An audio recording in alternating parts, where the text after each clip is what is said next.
Life 30, your 30-day journey to creating the best life possible for yourself. You can just watch this video, or if you want to sign up for the whole series and get the free bonus companion worksheets that go with this video, check the link in the description below. All right, today is day 15, and we're going to learn how you can overcome procrastination. You're not a procrastinator. You have a habit of procrastinating. Big difference. Because if it's a habit, I can teach you to use science to break it. You see, all habits have three parts. There's a trigger, and in the case of procrastination, the trigger is always stress. Then there's a pattern you repeat, and in the case of procrastination, it is to avoid doing something. And then there's a reward. You get a little stress relief. The only way to break a habit, you guys, is not to deal with the triggers.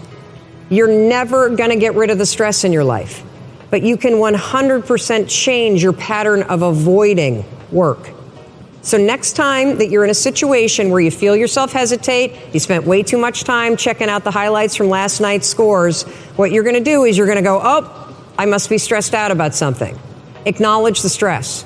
Then go 5, 4, 3, 2, 1. I want you to count to yourself because I want you to interrupt the habit that's stored here, and I want you to awaken your prefrontal cortex. Then I want you to just work, just for 5 minutes. The reason why I want you to only work for 5 minutes is because your problem isn't working. It's the habit of avoiding. I just need you to start. And here's the other cool thing. We know based on research that if we can get you to start, 80% of you are going to keep going. Now watch this, because you're a procrastinator, and this is how I did it. I said the last time you wrote a book, you got the 3, you got the 4 chapters, so the first thing I need you to do is just get to chapter 3, chapter 4, right? And when I got to chapter 4, I said just get to chapter 7. Don't worry about finishing the whole book. Don't worry about this big goal, because every time you set this big goal, you never get it accomplished because you never break it up in manageable pieces. And so after I got to chapter 4, I was like, yo, E, let's get 5, 6, 7 done.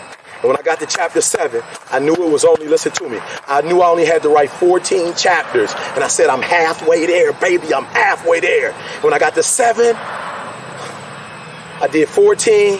And when my editors got to the chapters, they said you could break 14 into 21, and it turned into 20, listen to me, 21 chapters, 212 pages. All right, so this is it. I'm talking about procrastinators. You still have time. Don't quit.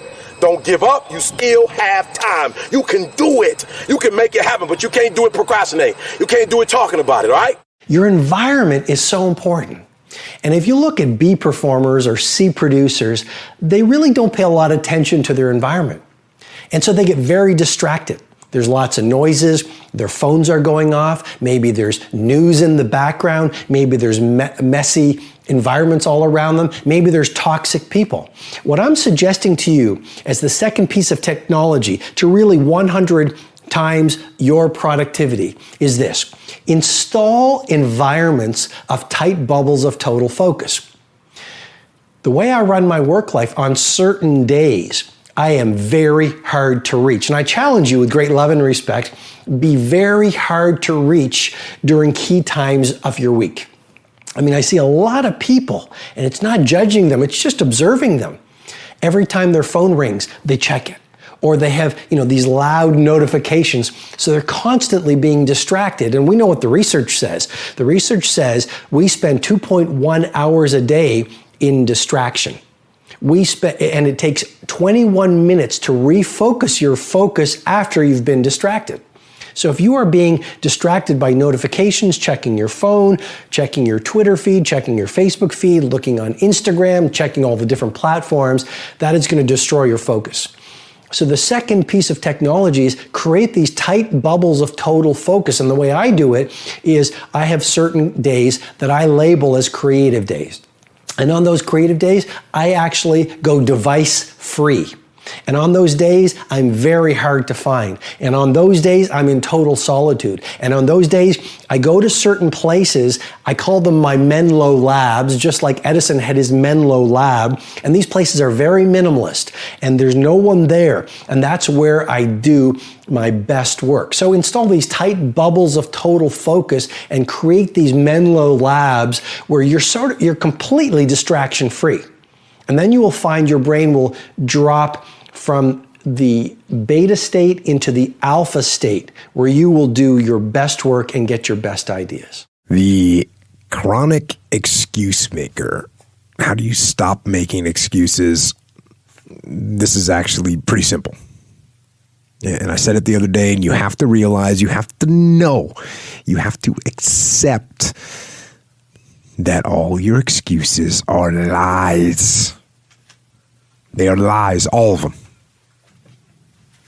Think about the things that you tell yourself, the lies you use to rationalize taking the easy road.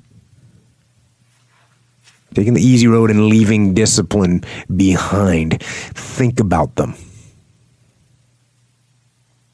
You don't have time. That's a lie. You don't have support. That's a lie. You don't have the equipment or the gear. Lies. You don't know the best way. Who cares? That's a lie. Or you're too old or you're too young. Of course you're too old or too young. Lie. And there's you're too busy. Sure you are. That's a lie. And you're too tired or you're too sore or you're just plain not feeling it. Lies, lies, lies. And the list goes on and on and on. And it doesn't stop if you don't make it stop. So recognize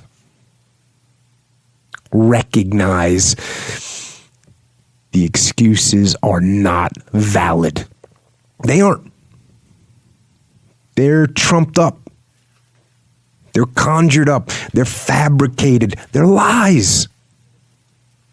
And how do you stop the lies? You stop the lies with the truth. The truth. The truth will set you free. The truth will stand, and the truth will deliver you from procrastination and laziness and the downward spiral that comes with a lack of discipline. So don't believe the lies, believe the truth. And the truth is, you have time. You have the skill, you have the knowledge and the support and the willpower and the discipline to get it done. So cast out the lies, burn them down, and listen to the truth, and live the truth, and go out and get it done. One of the things that can help you stop procrastinating, well, let's say two things. I referred to them at the end of my talk. One is to have a really nicely developed vision of heaven. It's like, okay, here's what you need to know. How would your life be? What would it be like if it was really good? And I don't get primitive about that. It's not like, naked supermodels on a yacht. They're too skinny anyways. Anyways, you know what I mean. It's like, yeah, I get it, but it's not agape, say. So it's not sophisticated enough to be self-sustaining. It's a stupid vision, and if you pursue it, you're just going to be on a sinking yacht with like anorexics or something like that. So you need a vision. You need a vision of what your life would be like if it was just the way it should be, if it was best for you, and if you were taking care of yourself with this thing that you kind of described as parental love. Which is a really good way of thinking about it because it's nice and concrete. So what would be best for you 3 to 5 years down the road if you were really taking care of yourself like you were someone that you thought should be around? And people are very ambivalent about whether they should be around, so this is a lot harder than you think. So you need that vision. And then what you also need is a vision of what your life would be like if you let yourself deteriorate in precisely the foolish ways that you know that you would deteriorate if you let yourself go. And that's contemplation too. It's like, okay, if I let myself go, where would I end up? And first of all, this is kind of a shadow realization from a Jungian perspective. It's like, first of all, you could let yourself go. Second of all, you already know exactly how you do it if you did do it. And third, with a little imagination, you can conjure up exactly what that would be like, not only for you, but for your family and for the broader social community. And that would be the whole bloody catastrophe, including all the malevolence that would go along with your deterioration and so on. And so then you've got these stark choices before you. One is agape-oriented equilibration, for lack of a better technical phrase, and the other is something that more closely approximates hell than people even think, because if you sink low enough, not only do you sink that low, but you are absolutely motivated to drag people down there with you.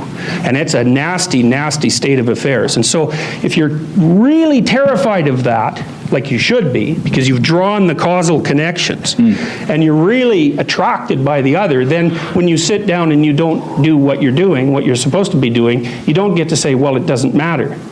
And that's the salience landscape issue. It's like, no, no, no. The little voice in the back of your head that says it matters, it sees those outcomes down into the future, and it's telling you that it matters. And if you would like the positive outcome over the negative outcome, which is, like I said, your constant choice, you bloody well better sit down and do what you're supposed to. And so that's really helpful. That'll, I think, you know, what is it? Fear of God is the beginning of wisdom. It's like, yes, that's absolutely right. And the role of things like anxiety and terror in promoting proper development, well, are often under-addressed, because we think of those things as our enemies. It's like, they're your enemies if they're working against you, but they're pretty powerful monsters on your side if you've got them oriented properly. We give ourselves so many excuses. You know, we always hear these excuses of why aren't people getting ahead and what their major challenges are and how come they haven't started. But I think my favorite excuse is sort of, it's the prettiest excuse that you ever hear. I call it the perfectionist lie. You know, it's the perfectionist. It's the person who says, oh, you don't understand. I can't get ahead in my life because, you know, I'm a perfectionist. Or Brendan, I haven't completed that project because you don't understand. I'm a perfectionist. I care about excellence, so I have not completed that yet. And it's just this great, vain, sort of abstract lie where people blame their personality, right? It's like, I'm a perfectionist, so I can't get it done. I just think that is the most beautiful little lie, because really, if a perfectionist was honest with themselves, at least they'd be precise. They'd be able to say, you know what? I have not started or completed that thing because I am unsure or I am distracted, right? That's really the truth. They're unsure of what to do, so they don't begin, or they're distracted, so they don't complete. Or even if they do complete and they don't ultimately share that thing or ship that thing, then the challenge there is really just fear of judgment, fear of rejection. And at some point, we have to be mature and honest with ourselves and stop saying, well, it's because I'm so perfect that this isn't done, and say, actually, maybe it's because I'm a lazy ass, or maybe it's because I'm letting the world distract me and rip me away from my passions and my day, because I haven't taken control over my time. I haven't taken control over the responsibilities I have and arranged them so I can focus on my real passions, my real desires, my real dreams. You know, at some point, we just have to be conscious enough to say, oh, wow, I'm not moving forward because I'm scared. I haven't completed this because I'm distracted. And realizing that scaring feeling, that fear of rejection or failure, it's not going to go away. And it's not supposed to. There's some big ideological belief out there that we're never supposed to feel fear. And the time that we finally fear no fear, we can go ahead and crush it in the world. The fear is not going away. It's always going to be there. I've been backstage about to go out in front of thousands and thousands of people, terrified out of my brains. If I sat back there and waited until I was super strong and perfect and certain to go out on stage, I'd never be able to serve. You know, you hear from the great rock stars, the great public figures, the great people who've moved the needle of the world. They were terrified. They were scared, but they didn't stop. Even with the failure on their mind, even with the fear in their body, that impulse running, they did it anyway because they used their higher conscious, their higher desire to serve, and they let that. What if, instead of being overwhelmed by fear, we became overwhelmed by our sense of faith? why we let ourselves overwhelm ourselves and say, yes, the fear is there, but I'm going to proceed anyway because I can make my difference. You know, what if instead of getting distracted and keep blaming our distractions on perfection, we actually said, you know what? I'm always going to be distracted. There's always going to be some new thing in the world, some new responsibility, some new whim or want of the people around me to pull me from my very sense of freedom and happiness and joy in life, my very progress. I'm not going to compromise my day to serve everybody else in a way in which I can't at least complete the things that are meaningful to me. You know, we at some point have to take ownership of our lives and realize, no, it's not because we're pretty and we're perfect, it's because we are scared and our lives are messy and we haven't got a control of it yet. So this day, let's start that. Let's be okay with the fear. Let's be okay with the fact that everything's gonna be messy, but at least begin, at least complete it. Because you know what? Nothing is perfected anyway until it's completed, right? First it has to be completed, then we can tinker and tweak it and perfect it. A lot of our major brands and the major tools and technologies, they release things, they complete things. They release them as beta, then they perfect them, get them better and better and better and better. But at least they released, at least they completed, at least they started serving and getting their things in the marketplace. So let's do that. Let's get to work today. Let's stop fooling ourselves and saying, oh, well, it's just got to be so perfect, so I'm not going to begin because you don't understand, Brendan. I have to have things perfect because that's just important to me. You know what? How about you have them done? How about you have them out there? How about you have them serving people? How about you have the difference being made? Even if it's not totally right, then get it right and more right and more right and more right after you complete it. This is the time to complete those projects you've been waiting on. Don't fear them, get them done. Don't be distracted by everybody else's thing, manage your time better. Take back control, get your stuff out there, and you'll see the difference you can make in the world. You know, procrastination is really putting off your own desires. Procrastination is putting yourself last. Procrastination shows up when we are so used to putting everyone else in front of us, or we're actually afraid to do that thing that we say we want to do because we're not sure if we can handle the outcome. But the whole attachment to procrastination and self-love, what you can do tomorrow, why not do today? What you can do today, why not do right now? You know, one of my team members talked about reading a book called Touch It Once, which means if you can touch it once and get it done, how much more productive will you be? So I decided, without even reading the book, to be honest with you, I was gonna try it. Well, I didn't get to touch things once, but it really cut down the number of times I touched it. Some things I touched once, but for the majority of the times, I only touched it twice.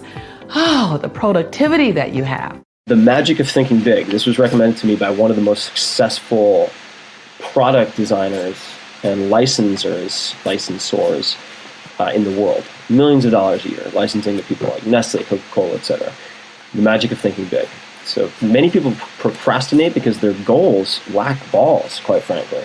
Their goals are just uninspiring. They're intended to be realistic, and therefore they don't motivate you to plow through or dodge the inevitable hurdles and emotional difficulty and ups and downs that you'll face. And the example that sometimes I give is, the trip to whatever, pick a city, no matter what I pick, I'm going to insult somebody. Let's say trip to Cincinnati for the weekend or a trip to the Greek islands. Right? So the trip to Cincinnati might be more realistic in terms of cost and logistics, attainable perhaps. It's more likely to get put off in many cases because it's simply uninspiring to most people. Greek islands, all right, you'll put your head down and just pike through brick walls to get to that, or you'll put up at least with the scrapes and bruises along the way. So number one is the magic of thinking big. You really need to up the ante in most cases with what you're aiming for to even generate the willpower to do it. And in that case, it's not you that's the problem, it's the goal that you've ended up picking that's the issue. Create an environment that works for you, not against you, right? So make certain your environment works for you instead of against you. For some, your environment, your work environment is not designed for peak productivity. Because sometimes I get this question, does that mean I have to have a super organized desk does that mean it's peak productivity? Not necessarily. You see, like scientists and like very inventive people, you go to the office, this is like a freaking mess. It's like organized. It's like organized chaos. Chaos, right? yeah. That's what works best for them. You have to find what works for you. But when I'm talking about environment, that I think one of the most important concepts I teach all my students, I'm going to teach it to you now, is the concept of the wealth triggers. Wealth triggers, meaning having items, having objects, having artifacts around you in your environment, because both your conscious and subconscious minds respond to all sorts of things, stimuli, right? Introducing like objects, including objects around us. So I want to have things that would help me to create better performance. Here's the thing that I get asked all the time. How did you stay motivated all the time? People ask me that all the time. And the answer is I didn't. And neither did you to become successful. The separator in life is really important. People think the most inspired, motivated person wins. Nah, not really. It's the person who can work on the days they're not inspired and motivated. It's what do you do when you're not feeling great? What do you do when it's not your best day? How do you do that? Carries you through is rituals and habits. So when you're fatigued, when you're tired, when you're under pressure, you react reflexively. And so successful people rely on habits and rituals, not just their inspiration and motivation level. Of course, we're both professionals at being motivated and inspired. But that's not every day, every minute. And so what do? I work on the days because my habits and rituals carry me through. And so for me, here's how I look at my life and my day. If I can control the first 30 minutes of my day, and the last 30 minutes of my day, I have a whole lot better chance of the middle of my day being controlled. And so I'm a freak about the first 30 minutes of every day. It's really about the first 45 minutes, and I'm obsessive about the last 45 minutes of every single day. That gives me some illusion in my mind and measure of control. The other thing it does, it delivers to me habits and rituals that serve me, that I do every day that are consistent. It gives me comfort in stormy times. That ocean out there is raging at the top right now, right? The waves are crashing. At the bottom of that ocean, it's completely calm. At the bottom of that ocean is the habitual part of the water, right? It's the part of the water that stays the most consistent. That's why it's so calm, okay? So when you see someone out of control, their emotions are up and down all the time. This is someone who is without rituals and habits. Successful people have those, and so they do. And so it keeps me calm, it keeps me comfortable. A lot of times people are sort of like, these are the 7 habits of highly creative people. They do this. They get up early in the morning. They write 800 words a day. And you're like, ooh, that's what I need to do, and then I will be highly creative. No. What I found, and I think it's just irrefutably true, is that there is no magic one-size-fits-all solution when it comes to habits or happiness or anything. And then we always have to begin by saying, like, what's true for us. So you might say, oh, I get up at 5 a.m. and write, and my 5 to 7 a.m. is, it's quiet, my mind is fresh, I just done my meditation. It's like amazing. This is what everybody should do. But it's like, well, some people are night people, and they're not at their most creative until 4 p.m. So for them to get up early and try to write is like nonsensical. It's just not right for them. It's not that you're wrong or they're wrong. It's just that people are different. And so when you're trying to create your habits, it's really important to start by saying, well, what kind of person am I? What's true about me, and like another thing that comes up is simplicity lovers and abundance lovers. Simplicity lovers like clean surfaces, bare walls, quiet, few choices, and that's how they feel like they have focus and creativity and energy. Abundance lovers like a lot of buzz, a lot of profusion, a lot of choices, people running around, a lot going on. There's nothing wrong with that either. And a lot of times people are like, if you're going to be creative, you have to clean up your desk. No, it's not necessarily true. And I'm sure you've seen the amazing book, Mason Curry's book, Daily Rituals, which is all about the habits of the super, super genius people. And what you see... They're all over the place. They're all over the place. Yep. So one person gets up early and one person stays up late, and one person drinks coffee and one person drinks vodka, and one person works in a crowd and one person works all by themselves, and one person works a half an hour a day like Gertrude Stein, and another person works 14 hours a day like P.G. Wodehouse. I mean, it's like, there's just, you can't prescribe. You have to begin by knowing yourself. And so I think that's the first thing for people to do. Say, like, well, when do I do my best work? When have I succeeded in the past? What attracts me? What idea attracts me? Does it attract me, the idea that I would get up at 5 a.m.? Maybe that sounds great, or maybe that sounds like hell. You just sort of think about it. I think a lot of times we're kind of adrift, and we're reacting instead of saying like, well, what's true for me? How should I shape my environment, my schedule as much as I can to suit myself? Is it fair to say that in Gretchen Rubin's world that step one is knowing yourself? Yes. There are 4 things that we can never recover in our life. A stone, after it has been thrown into the valley. Words, after they have been spoken.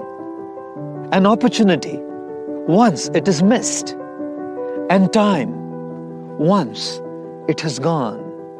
Considering the average lifespan of a human being today to be about 70 years, 70 multiplied by 12 is 840. Now that's how many months we have in our life to live in this world. And if life is represented by a jar, and those 840 months by the marbles in the jar, every year 12 marbles are being thrown out of the jar. Last year 12 marbles have gone as well. Gone forever, never to come back again. Look at how many marbles you now have in the jar to make a difference, to leave a mark, to stand apart. Utilize your time well, and your time will treat you well, leading you into an overall sense of well-being. In the new year to come, invest in taking care of your body. Invest in nurturing and nourishing your relationships. Invest in finding and discovering your purpose, your passion, your calling in order to enhance your professional growth. Invest in pursuing and cultivating a meaningful, deep spiritual connect. And for some reason, if you found yourself stuck in any of these, some of these, or all of these areas in the last year, the new year brings a fresh opportunity to press the refresh button, refresh the page of your life, and live well. Because at the end of the day, remember, we are all just stories. And make sure that yours is an inspiring one. Now I've got a special bonus clip that I think you're gonna enjoy. But before that, it's time for the best Life 30 questions of the day. It's not enough to just watch this video, you have to do something. So pull out your worksheets and answer these questions. And if you don't have the worksheets, you can get them for free. Check the link in the description below. All right, here we go. Question number 1, where do you need to stop procrastinating? Number 2, what are the lies you tell yourself that you need to cast out? And number 3, how can you create an environment of total focus?